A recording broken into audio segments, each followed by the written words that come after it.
여러분 안녕하세요. 양재션입니다. 뜰게 떴다. 왜냐면 기흥, 구리, 동탄은 사실상 거의 예정돼 있었던 거거든요. 자, 그러나 이제 경매 투자나 부동산 투자를 이제 처음 시작하시는 분들은 이게 뭐지? 그래서 나는 어떻게 해야 되는 거지? 이런 게 조금 헷갈리실 수도 있습니다. 그래서 이제 우리 경매 투자에는 어떻게 영향을 끼칠 거고, 그 다음에 이제 부동산의 어떤 수도권의 상승 흐름 혹은 지방의 상승 흐름까지 어떻게 될 것인가, 제가 좀 내용을 준비를 해왔는데요. 경매 단타를 보통 많이 하려고 하시잖아요. 근데 좀 큰일 날 수 있는 포인트들이 있거든요. 이 규제 지역을 묶이면.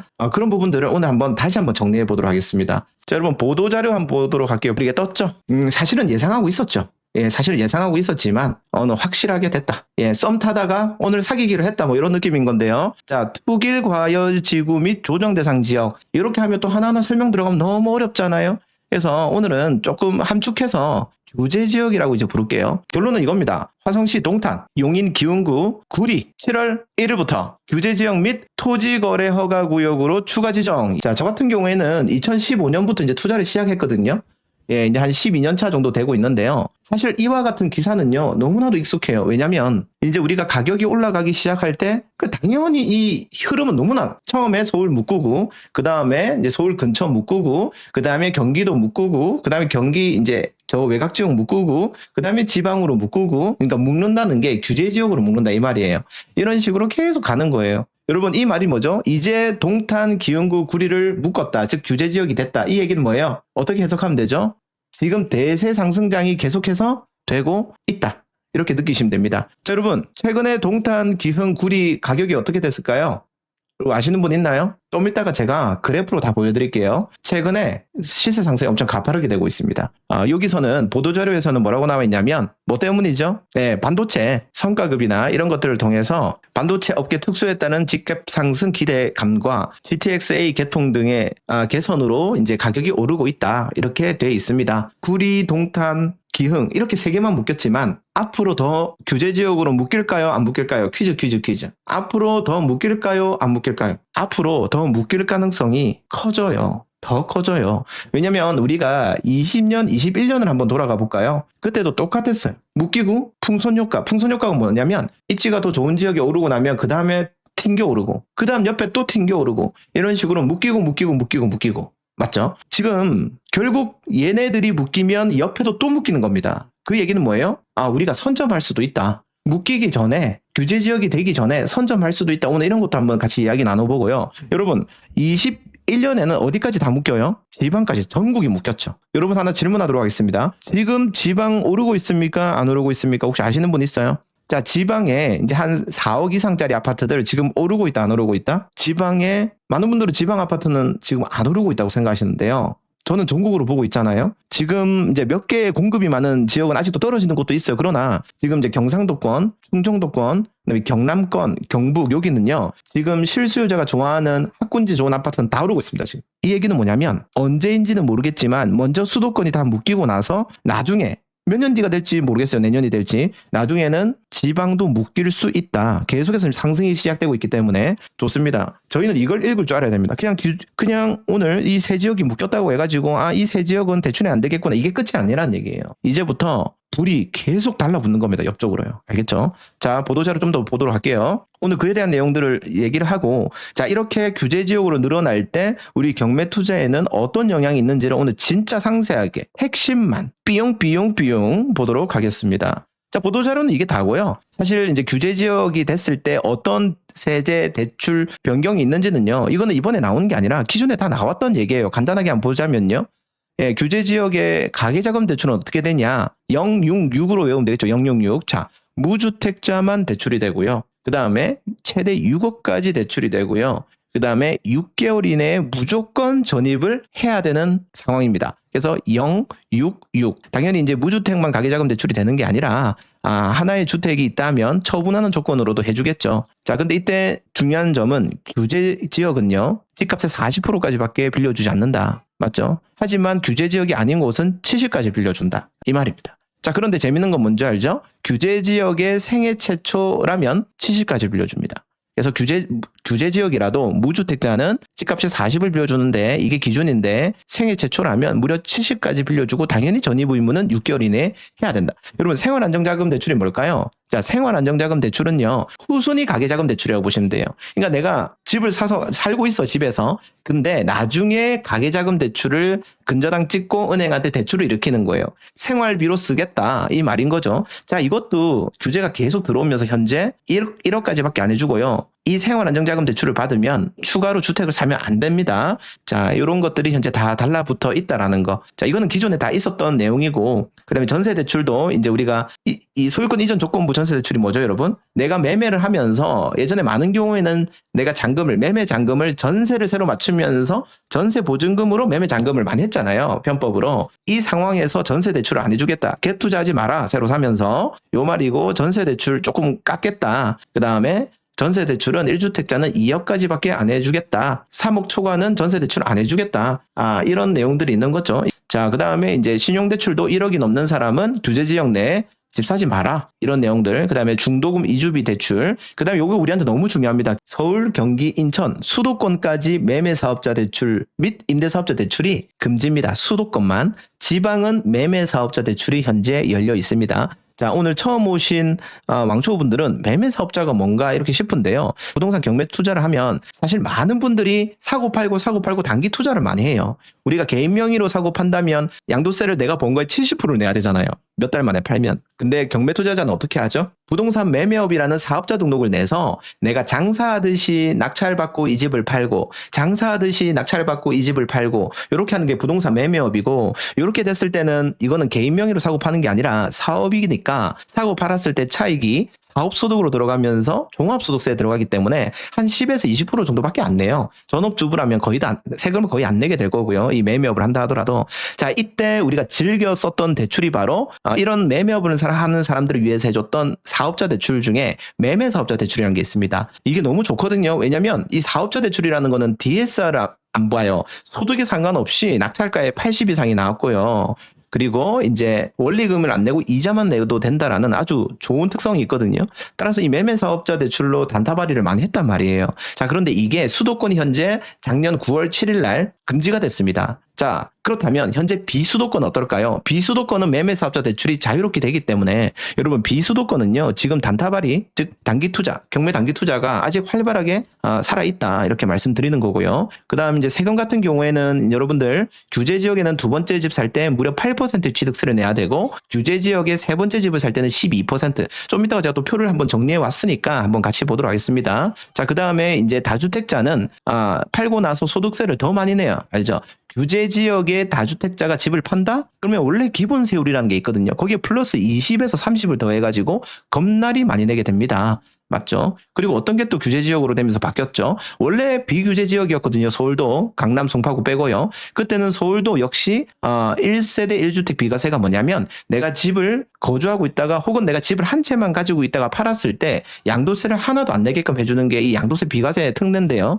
이게 규제 지역이 되면은 보유만 원래 2년 하면 됐거든요. 비규제 지역 때는. 근데 규제 지역이 되면은 실거주 2년을 해야지만 비과세를 혜택을 줍니다. 이거는 이제 여러분들 많이 알고 있을 거예요. 예. 요런 것들. 자, 요런 것들이 이제 규제 지역의 특성이고, 동탄, 기흥, 구리가 이제 요런 규제를 받는다. 자, 여기서 멈추는 게 아니라 우리 복귀 분석 한번 해보자 이 말이죠. 예. 오늘 왕초보분들은 좋은 내용일 거고요. 자, 여러분 이제 요런 거는 이제 규제가 발표되면서 작년 6월에 이제 이렇게 무주택자만 대출되고 6억 한도 6개월 전입 의무, 이건 작년 6.27 대책 빵 하고 터졌죠. 수도권. 그 다음에 9월 달에 수도권의 매매사업자, 임대사업자 대출 전면 금지. 이게 경매 단타에서는 거의 사형 선고처럼 느껴졌죠. 왜냐면 보통 다 단타 발의 하잖아요. 단기 투자. 근데 여기 수도권에서는 지금 거의 금지 시되기 때문에, 하지만 할 수 있는 방법도 좀 이따 알려드릴 거고요. 그 다음에 10월 15일에는 규제 지역이 엄청 늘어나면서 서울이나 경기 12곳, 그리고 오늘 바로 630 규제에서는 이 규제 지역이 경기 플러스 3곳이 되어서 지금은 이제 서울 플러스 경기 15곳에 이렇게 현재 규제 지역에 걸려 있고, 앞으로 여러분들은 이 부동산 투자를 때는 계속해서 트래킹 해야 되는 거예요. 자, 제 카페가 있는데요. 여기에 제가 이런 좋은 내용들이 있으면 계속해서 업데이트를 하거든요. 제가 이제 올렸던 글인데요. 이게 이제 1015 때 규제 지역이 크게 한번 잡혔을 때 지도입니다.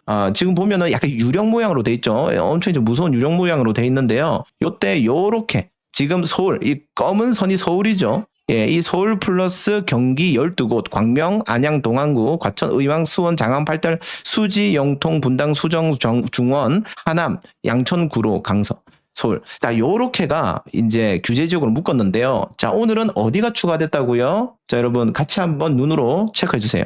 오늘은 용인 기흥구, 용인 처인구는 안 묶였어야지. 그 다음에 화성인 오산 밑에 동탄, 그 다음에 구리. 구리는 살짝 좀 작은 범위긴 하지만 요렇게 묶였습니다. 여러분 요렇게 세 군데가 지금 너무 가격이 많이 올라서 자 아무래도 요 용인과 기흥구는 아마 뭐 삼성 반도체 뭐 이런 것들 때문에 올랐다고 하지만 솔직히 말씀드릴까요? 여러분 과연 이거 성과급 때문에 올랐을까요? 아니면은 원래 오를 예정이었는데 선반영 됐을까요? 여러분들의 생각은 어떠세요? 제가 좀 이따가 이 풍선 효과에 대한 거를 그래프로 한번 보는 방법을 설명드릴 거예요. 앞으로도 그럼 어디가 오를지 여러분 알 수 있는 방법이 있거든요. 자, 다시 말할게요. 용인, 기흥구와 동탄, 구리가 원래 오를 지역인데 선반영돼서 빨리 오른 겁니다, 여러분. 이게 뭐가 성과급이 터져서 오르고 그게 아니라니까요. 이미 서울은요, 이미 1년 반 전에 전고점 터져서 다 올라갔고요. 마포, 분당은 1년 전에 전고점 뚫어서 다 올라갔고요. 그 다음에 이제 지금 신도림 오르고 하고 구리 오르고 다 오르고 있었잖아요. 동탄이랑 기흥구도 옆에 바로 있잖아요. 동탄도 사실은 거의 경기권이랑 연동되잖아요. 대기업 직장인들이 있으니까. 그러니까 얘네들은 덜 올랐다가 그냥 오르는 건데 선방연돼서 더 빨리 오른 거예요. 그래서 묶인 거죠. 자, 그렇다면 여기에 이제 다 오르고 나면 얘네들이 많이 오르고 나면 그 다음에 또 불 붙는다는 거예요. 자, 그리고요. 지금 하여튼 이렇게 추가가 됐다는 얘기고 앞으로 더 추가가 될 예정이라는 거. 이때까지 항상 반복된 패턴이라는 거. 자, 그리고요. 놀라운 사실은 토지 허가 거래 구역으로도 지금 전체 규제 지역이 토지 거래 허가 구역으로도 동일하게 지금 적용이 돼 있는데 결론적으로 무슨 말이죠? 동탄, 기흥, 구리도 토지 허가 거래 구역으로 이제 포함이 됐다. 자, 여러분 채팅으로 아는 척 좀 해주실래요? 토지 거래 허가 구역은 어떤 규제를 받고 있는 지역인가요? 지금 다시 한번 말씀드리겠지만 이 규제 지역 서울 플러스 경기 15곳은 토지 거래 허가 구역으로 항상 똑같은 면적으로 지금 연동돼서 가고 있어요. 특이하게. 옛날에는 이 토지 구역이 몇 군데만 있었거든요. 왜냐 거품을 오르는 거를 막으려고 해놓은 건데 이상하게 지금 이 제도가 변질이 됐는지 모르겠지만 쫙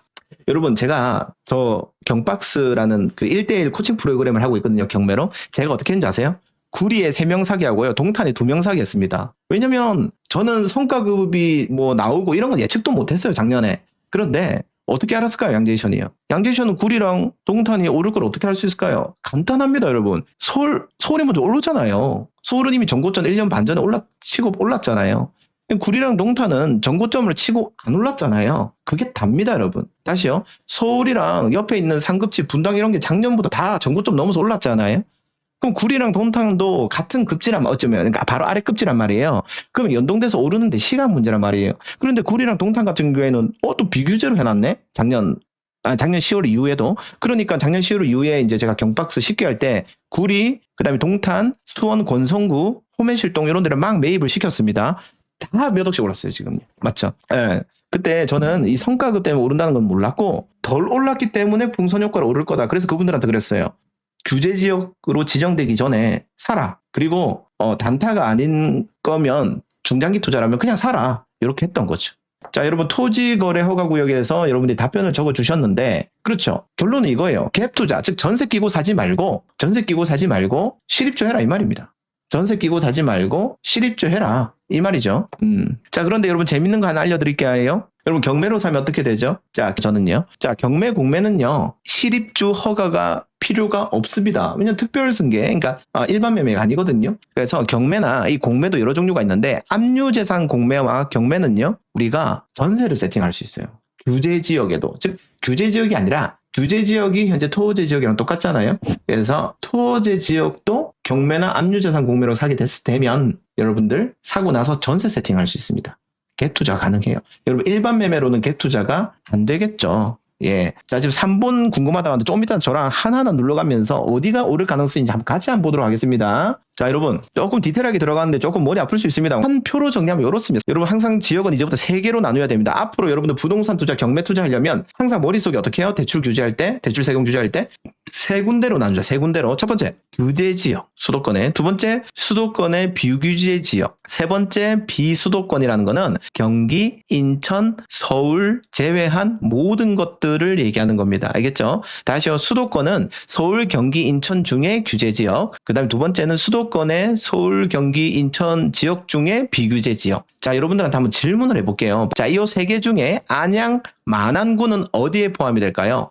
두 번째 질문입니다. 용인시 기흥구는 1번입니까? 2번입니까? 3번입니까? 자, 경기도 가평은 1번입니까? 2번입니까? 3번입니까? 안양 만안구는요, 현재 규제 지역이 아닙니다. 그러니까 수도권이잖아요. 수도권이라는 거는 경기, 인천, 서울이죠. 그래서 안양시는 경기도고 비규제 지역이기 때문에 2번이고, 그 다음 질문은 용인시 기흥구였죠. 자, 오늘 내일부로 용인시 기흥구는 규제 지역에 들어가기 때문에 1번입니다. 자, 가평 같은 경우에는 여러분 경기도기 때문에 수도권에 들어가고 비규제 지역이다. 그래서 답은 2번입니다, 여러분. 자, 네 번째 질문 할게요.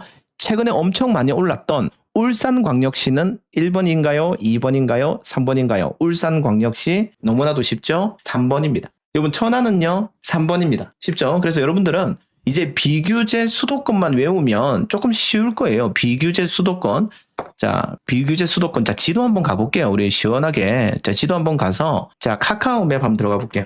카카오맵 들어가서, 자, 카카오맵 들어가면은 여기 법정 경계라고 있거든요. 그러면요, 광주시 비규제, 수도권 비규제 지역 2번. 양평군 수도권 비규제 지역 2번. 화성시 중에 동탄구는 규제 지역. 자, 수원시 권성구 아직 비규제 지역 맞죠? 예. 안양시 만안구 비규제 지역. 시흥시, 안산시 비규제 지역 이렇게 되는 겁니다. 그 다음에 이 경기, 인천, 서울을 제외한 나머지는, 자, 나머지는 요게 이제 수도권이라고, 요거 수도권 맞죠? 나머지를 제주도 포함해서 나머지를 비수도권. 여러분 평양은 아직 그 경매 투자 안 됩니다. 이제 지도 다시 한번 보도록 할 건데요. 자, 그래서 현재 수도권 규제 지역은요. 예, 수도권 규제 지역은 무주택자만 40%, 생애 최초 70% 빌려주고요. 자, 지금 이제 이게 추가됐다는 얘기죠. 어떤 게 추가됐다? 구리, 동탄, 기흥구, 용인 기흥구는 바로 요 1번 규제 지역에 다 포함이 됐다 이 말입니다.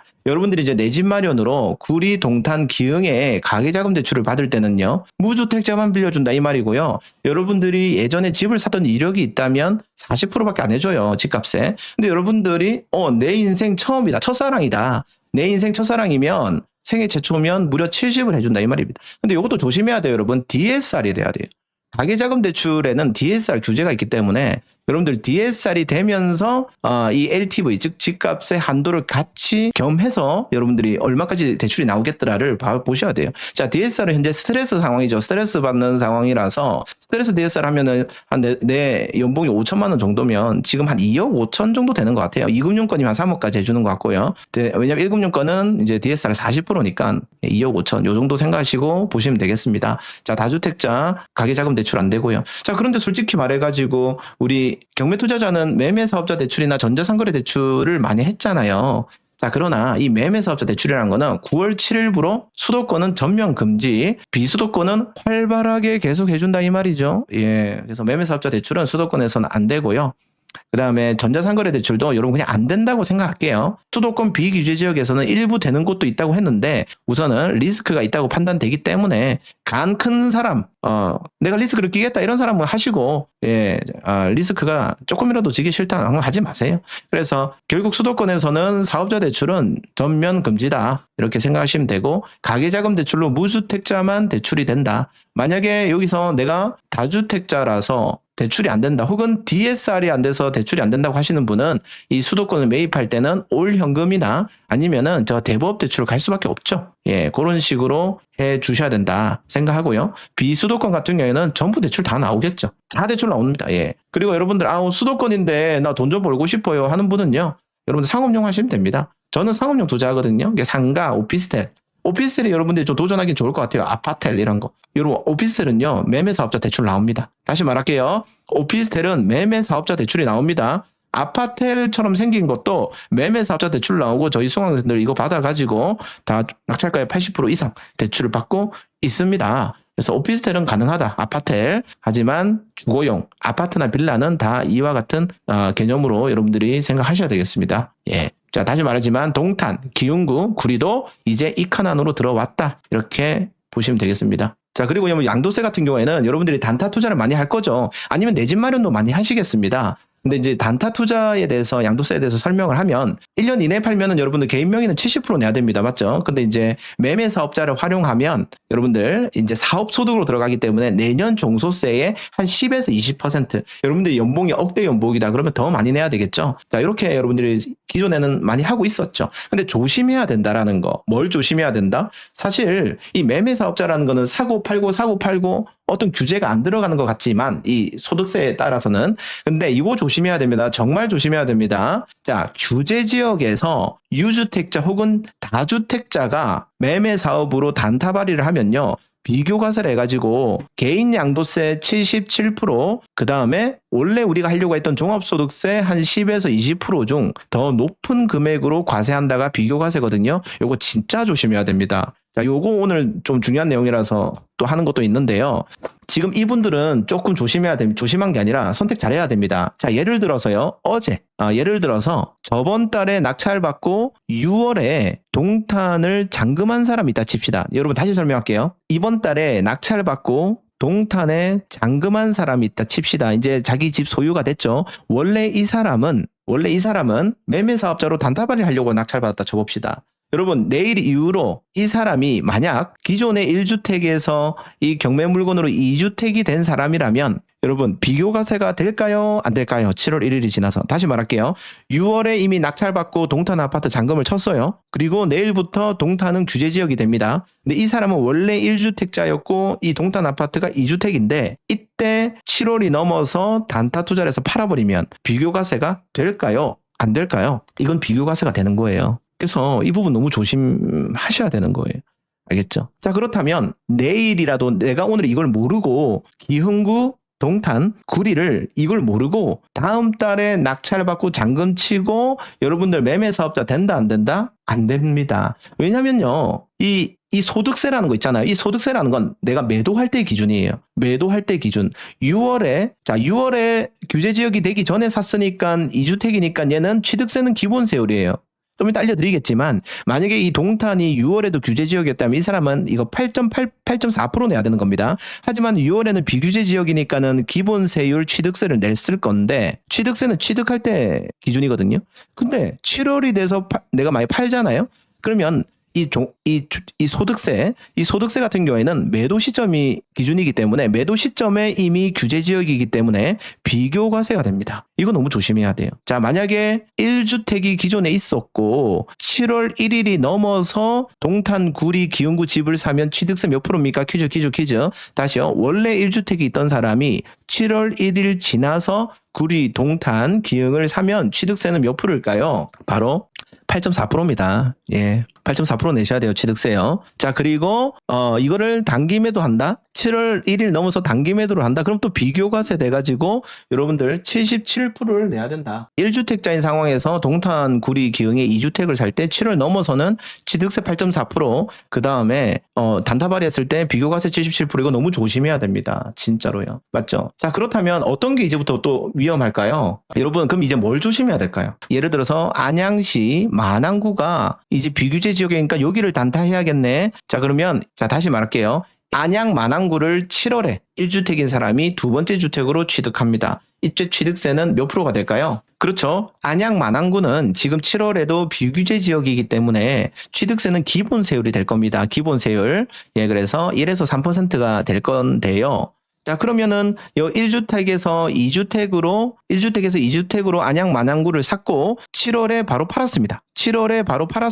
이때 매매 사업자 될까요? 안 될까요? 자, 1주택에서 2주택으로 안양 만안구를 샀습니다. 취득세는 기본 세율 정답이고요. 이때 7월에 바로 단타 발의로 팔았어요. 이때 매매 사업자 비교과세 될까요? 아니면 매매 사업자 정상적으로 종합소득세 신고 가능할까요? 맞죠? 여러분들 정상적으로 여러분들 종소세 신고가 가능합니다. 자, 근데 중요한 건 이거예요. 내가 7월에 낙찰을 받았고, 다시 말할게요. 내가 7월에 낙찰을 받았고, 내가 9월에 단타 발의를 할 건데 8월 30일 날 이 안양시 만안구가 규제 지역으로 선정이 돼버리면 여러분들은 단타로 종소세로 신고가 안 됩니다. 이게 조심해야 되는 거예요. 다시 말할게요. 낙찰은 비규제일 때 잘 받았어. 다시 말할게요. 낙찰은 비규제로 잘 받았어.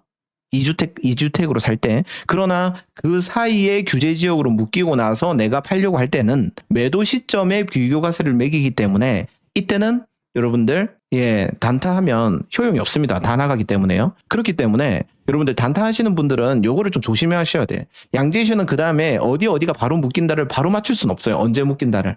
하지만은 느낌은 와요. 오르기 시작하면은 보통 이 상승률로 이 규제 지역을 묶거든요. 그래서 그래프를 계속 보다 보면 느낌이 오긴 해요. 그래서 여러분들도 이 지역이 계속 오르고 있네 이러면 조만간 묶일 수도 있겠다 이렇게 여러분들이 느끼는 그 구간이 될 수 있거든요. 그래서 이 부분을 조심하셔야 됩니다. 규제 지역으로 뭐 부천이라든지 인천이라든지 일산이라든지 남양주라든지 이런 애들이 주변에서 이제 풍선 효과를 오르기 시작할 건데 이런 친구들을 여러분들이 단타한다 쳤을 때 추가 규제 지역으로 지정되는 거를 조심하셔야 된다. 자, 이런 것들을 여러분들이 알면서 단타 발의를 해야 된다. 이렇게 생각하시면 되겠습니다. 자, 오늘은 구리, 동탄, 기흥이 묶였고요. 앞으로는 추가적으로 더 묶일 수 있고 더불어서 내년 정도에는 지방까지도 묶일 수가 있다. 여러분, 지방까지 규제 지역이 돼버리면 우리는 단타를 할 수 있는 동력을 잃습니다. 제가 이게 왜 이렇게 중요한 지금 기사 보도자료라고 생각한다면 우리가 지금 단타 발의로 할 수 있는 것은 비수도권을 많이 하고 있거든요. 근데 비수도권도 내년이 될지 내년이 될지 모르지만 다 묶이게 돼버리면 우리는 단타를 할 수가 없어요. 그때 되면 여러분들 결국 또 법인 만들어서 하셔야 되거든요. 자, 그런데 이번에 만약에 전국이 규제지역으로 묶이게 되면 아마 그때는 법인으로 할 건데 지금 여러분들 아십니까? 지방의 공시지가 몇 억 이하까지 취득세 중과가 안 되나요? 자, 결론부터 말할게요. 현재 비수도권은 공시지가 2억 이하, 시세로는 거의 3억 초반이 넘습니다. 거의 시세 3억 정도가 공시가 2억 이하에 들어가거든요. 공시가 2억 이하까지 비수도권은 취득세 중과가 안 돼요. 재밌는 건 법인도 공시가 2억 이하까지는 취득세가 12%가 아닌 1%입니다. 1%. 그렇기 때문에 내년, 내후년에 만약에 전국이 규제지역으로 묶이게 된다면 아마도 많은 사람들은 법인을 만들어가지고 공시가 2억 이하, 솔직히 말해가지고 비수도권에 3억 되면 좋은 아파트들 많거든요. 1급지는 아니겠지만 한 2, 3급지 이하겠죠. 그래서 6월 1일 이후에 사서 6월 1일 이전에 단타 발의하고 대신 추가과세 20%랑 법인세 몇 프로. 그래서 아마 그렇게 단타를 치게 될 겁니다. 여러분 얼마나 짜증나요. 법인도 만들어야 되지, 관리도 해야 되지. 그 시대 이전에 지금 엄청 좋은 호시절일 수도 있는 거예요. 뭐 비수도권을 매매사업자 대출을 받으면서 단타 발의를 미친 듯이 할 수 있는 어찌 보면 마지막 기간이 될 수도 있다. 다시 말할게요. 법인 안 만들고 개인 매매 사업자로 활발하게 단타를 10개, 20개씩 칠 수 있는 마지막 기간이 몇 년 혹은 1년 정도밖에 남지 않았구나. 이렇게 생각이 들어요. 그래서 여러분 오늘 구리, 동탄, 기흥이 규제지역으로 묶인 게 정말 단순한 문제가 아니라 지금 전국이 좋은 입지부터 가격이 오르고 있기 때문에 20년 정도로 보는 것 같아요. 자, 저번에 19년, 20년 넘어갈 때 어떻게 됐어요? 계속 묶였죠.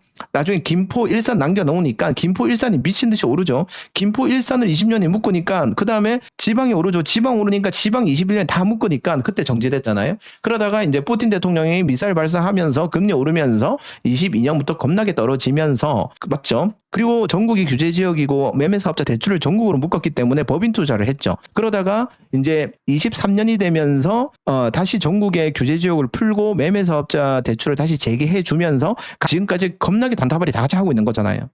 그리고 공시가 2억 이하를 25년 1월부터 풀어주면서 지방 단타발이들이 엄청 늘어나게 되겠고 경매 물건도 많이 늘었기 때문에 우리가 지금 다 같이 돈 벌고 있는 거 아니겠습니까? 이런 식으로 지금 이야기가 연결되고 있고 지금은 다시 예전에 20년, 21년 같이 전국이 대세 상승장이 시작되고 있고 이제 하나하나 묶일 겁니다. 자, 이때 우리 경매 투자자는 어떤 제스처를 취해야 될 거냐? 여러분, 오늘은 그냥 규제지역 세 군데만 묶였다 이게 아니에요. 그래서 우리가 세금 대출에 대해서 모르면은 시작할 수가 없잖아. 시작할 수가. 그렇기 때문에 여러분들 이런 것들을 알고 앞으로 우리가 제스처를 취해야 된다. 이때 잘 살아남아야 누군가는 몇 억 이상의 시세 차익을 계속 내게 될 겁니다. 자, You can do it. Nice.